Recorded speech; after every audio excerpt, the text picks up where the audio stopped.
तो भारत के एक ऐसे हथियार को लेकर के एक ऐसा खुलासा हुआ है जिसके बाद यकीनन ये चीन और पाकिस्तान दोनों के लिए एक चिंता का कारण बन सकता है। तो आप सबको पता होगा कि भारत ने इजराइल से काफ़ी सारे वेपन्स को खरीदा है और काफ़ी सारे वेपन्स को हम दोनों देशों ने मिलकर के जॉइंट वेंचर के माध्यम से डेवलप भी किया है, जिसमें भारत के लिए सबसे ज़्यादा इंपॉर्टेंट हो जाता है एक एयर डिफेंस सिस्टम। अगर आप एयर डिफेंस सिस्टम के मामले में इजराइल की महारत को देखते हैं तो यकीनन इनकी जो टेक्नोलॉजी है वो कहीं ना कहीं यूएस और रशिया जैसे जो कंट्रीज़ है उनको ना केवल टक्कर देती है, कई मामलों में इनकी ये टेक्नोलॉजी इनसे काफ़ी ज़्यादा आगे भी है। तो भारत और इजराइल दोनों ने मिलकर के एक जॉइंट वेंचर को सेटअप किया जिसमें हमारी डीआरडीओ और साथ में इजराइल की जो आईएआई कंपनी है ये दोनों शामिल थे। तो दोनों ने मिलकर के बराक 8 एयर डिफेंस सिस्टम को डेवलप किया और ये एयर डिफेंस सिस्टम कितना ज़्यादा कैपेबल है तो ये बात आप सबको बताने की आवश्यकता नहीं है, लेकिन इसी को लेकर के अब एक ऐसा खुलासा किया गया है जिसके बाद में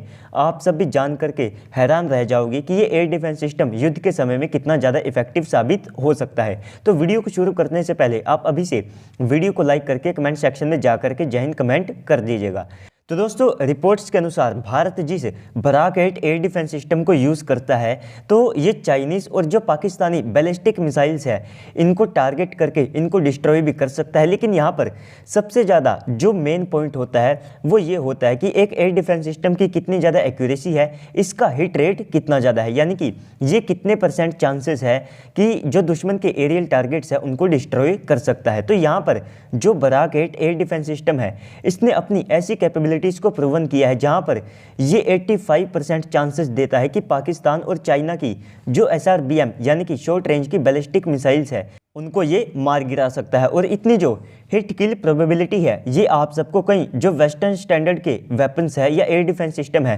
उनके साथ में देखने को नहीं मिलेगी। और इसके बाद में यहाँ पर ये इसलिए भी इतना ज़्यादा इफेक्टिव हो जाता है क्योंकि जो बैलिस्टिक मिसाइल्स होती है जो कि परमाणु वॉरहेड को भी अपने साथ कैरी कर सकती है, तो सबसे पहले तो ये काफ़ी ज़्यादा हाइट के ऊपर जाती है और इसके बाद ये खुद के मोमेंटम और ग्रेविटेशनल फोर्स के कारण हाइपरसोनिक स्पीड को गेन कर लेती है और टर्मिनल फेज में इनकी जो स्पीड है वो 10 मैक से लेकर के 20 मैक के बीच में हो सकती है। तो इतनी स्पीड के ऊपर अगर Barak 8 air defence system Chinese और साथ में जो पाकिस्तानी गजनवी जैसी मिसाइलें हैं इनको रोक देता है तो डेफिनेटली यहाँ पर ये एक कारगर एयर डिफेंस सिस्टम के तौर पर सामने निकल करके आता है। और ये एयर डिफेंस सिस्टम ना केवल बैलिस्टिक मिसाइल्स बल्कि ये जो क्रूज मिसाइलें होती है उनको भी ट्रैक करके मार गिरा सकता है। यहाँ तक कि ब्रह्मोस जैसी मिसाइल के भी इसके आगे कहीं ना कहीं पसीने निकल जाते हैं क्योंकि इजराइल ने कुछ दिन पहले एक सुपरसोनिक मिसाइल को अपने इस बराक 8 एयर डिफेंस सिस्टम के खिलाफ में टेस्ट किया था, जहाँ पर बराक 8 एयर डिफेंस सिस्टम ने काफ़ी ज़्यादा सफलतापूर्वक उस